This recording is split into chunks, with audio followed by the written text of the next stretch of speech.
All right. So in your challenge problems, there is a super challenge with dimensional analysis. And so I'm going to show you all how to use it with some simple problems, and that's where the challenge comes in. You're going to try to solve it on your own. So if Nia jogs at 2.5 meters per second, how fast is this in miles per hour? So when we set up these ratios, it matters. So for example, per means to divide. So if I set this up, I'm going to say 2.5 meters. That means she's going 2.5 meters for every 1 second. All right. So to figure this out in miles per hour, we need to figure out how many seconds are in an hour and how many meters are in a mile. Since I know that 1 mile is 1,609.34 meters, I'm going to set up my ratio. So that is equivalent to, so I'm basically going to multiply because you're using ratios that equal its equivalent. So if meters is on top, in order to get to miles, I have to cancel it out, which means whatever number belongs to the meters has to go on the bottom. It turns out it's 1,609.34 meters for every 1 mile. Okay. Now I'm going to figure out how many seconds are in an hour. I know that there are 60 seconds in 1 minute, so I'm going to multiply that times 60 seconds for every 1 minute. How do I know that seconds is going to go on top? 60 seconds? Because seconds is currently on the bottom. I'm trying to cross those out. See here? Just like in math, the variables, the common variables, like meters cross out. And I know that there are 60 minutes in an hour. 60 minutes. So am I going to put 60 minutes on the bottom or 60 minutes on top? I'm going to put it on the top because there's minutes on the bottom. So there's 60 minutes for every 1 hour. And there we go. So what variables or what units are left? Mile divided by hour. That already tells me I'm going to get the right answer because my units are the right answer. Miles per hour.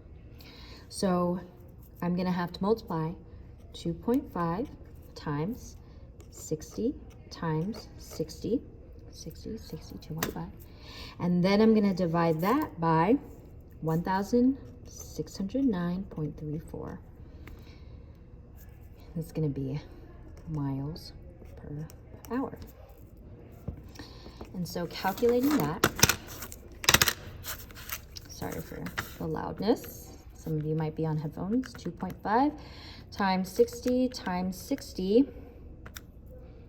equals, and then divide that by 1,609.34.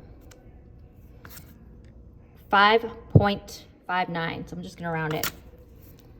5.6 miles per hour, or mph.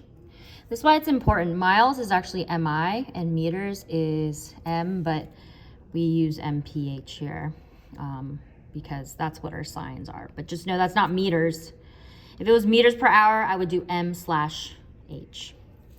And that's the answer. So this is what dimensional analysis is. It's setting up the ratios. Okay? So that's what that is. So if I were to say that same number, how fast is Nia going in millimeters per hour? That's going to be a fun one. Something to note is 1 meter equals 100 centimeters, and 1 centimeter equals 10 millimeters. Okay, so I'm going to start with the same ratio, 2.5 meters for every 1 second, because it's meters per second. And so I want to get to millimeters per hour. So I'm going to do the same thing. Let's do meters. Let's convert meters to millimeters first.